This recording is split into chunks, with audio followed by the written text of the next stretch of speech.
You ever heard of stagflation?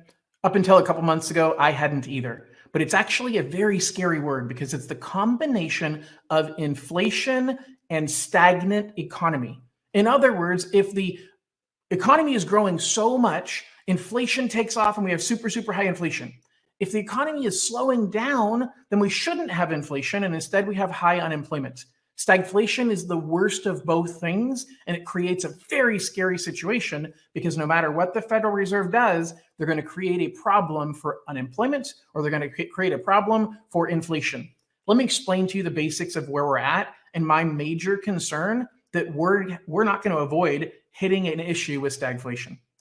We've been dealing over the last couple of months of a huge increase in mortgage rates, huge increase in inflation, because we've had too many dollars chasing too few goods. You've heard me talk about this multiple times on my videos.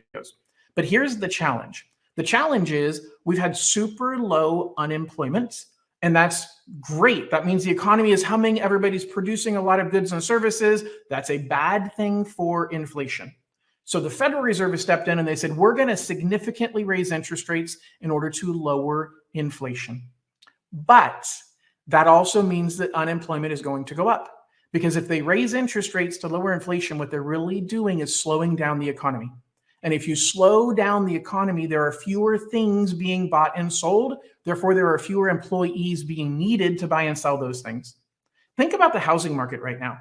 We're seeing some slowdown in purchase transactions and number of transactions that are happening right now. We're kind of in a shift, and you've heard me talk about that over my last couple of videos, that we're shifting from a super white hot seller's market to more of a just hot seller's market, maybe in some cases a little bit of a neutral market, but we're kind of at a freeze where fewer transactions are happening.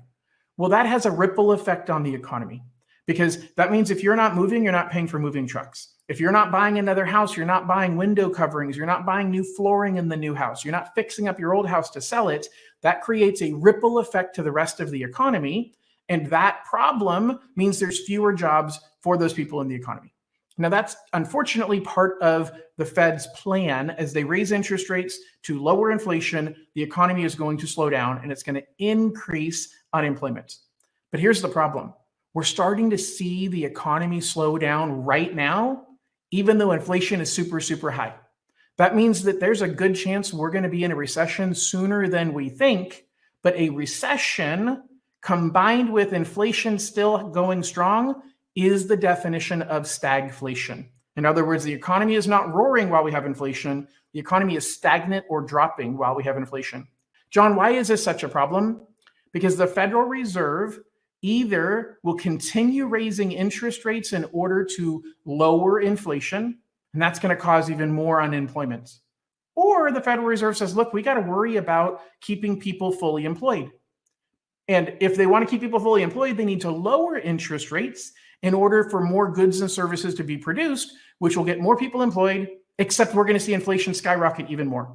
Stagflation is going to be a major problem for the Federal Reserve this year. And I'm concerned about what it's going to mean to housing, to interest rates, to just simply where the economy is headed. Stay tuned because I'm going to keep you updated, but this is kind of my warning shot, guys. Stagflation is a word you're going to hear more and more about, and I want to make sure you understand it and stay connected with me so I can help guide you as we learn more about where the economy is going and what this is going to mean to all of us.